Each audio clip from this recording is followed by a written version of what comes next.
Pernah kepikiran nggak sih, apa yang bikin sebuah perusahaan raksasa bisa berjalan selaras, terkoordinasi, kayak mesin yang diminyaki dengan baik? Nah, hari ini kita akan bongkar rahasia di baliknya. Konsep inti dari sebuah organisasi bisnis. Oke, buat ngebayanginnya lebih gampang, kita pinjam dulu sebuah analogi yang keren banget dari budaya kita sendiri. Pertunjukan wayang kulit. Coba deh bayangin panggung bisnis. Di sana, ada seorang pemimpin yang perannya itu persis kayak dalang. Lihai banget menggerakkan setiap wayangnya. Nah, setiap departemen, setiap individu di dalamnya, itu adalah wayang dengan perannya masing-masing. Semuanya bergerak serempak, terkoordinasi, buat menenun satu kisah, yaitu kisah kesuksesan.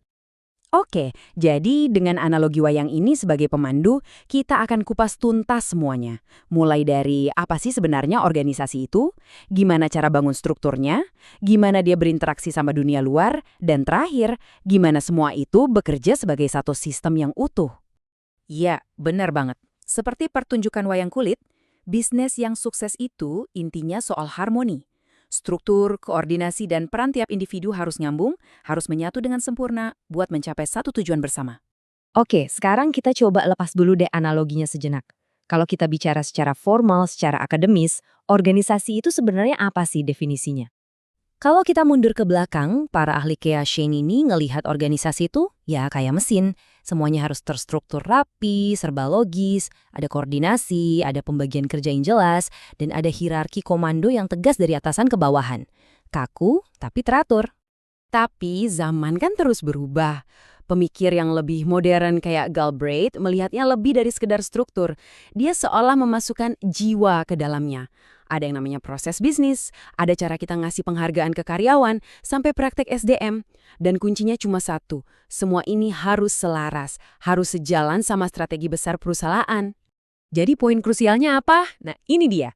Meskipun definisinya berevolusi dari zaman ke zaman, intinya tuh selalu sama. Selalu tentang sekelompok orang yang bekerja sama dalam sebuah struktur terkoordinasi demi satu tujuan bersama yang jelas. Simpel kan? Sekarang, mari kita lihat cetak birunya. Gimana sih cara kita ngebangun sebuah struktur yang bisa menyatukan dan mengokohkan sebuah organisasi? Ternyata, buat membangun fondasi yang kokoh, ada 7 elemen kunci yang harus dipikirin matang-matang. Misalnya, spesialisasi kerja. Apakah satu orang ngerjain banyak hal atau lebih baik jadi ahli di satu bidang saja? Lalu ada rantai komando. Siapa lapor ke siapa? Ini penting banget biar alur perintahnya jelas. Ada juga rentang kendali. Satu manajer itu idealnya ngawasin berapa banyak orang sih? 5, 15, setiap pilihan ini nantinya akan membentuk wajah dan efisiensi organisasi itu sendiri.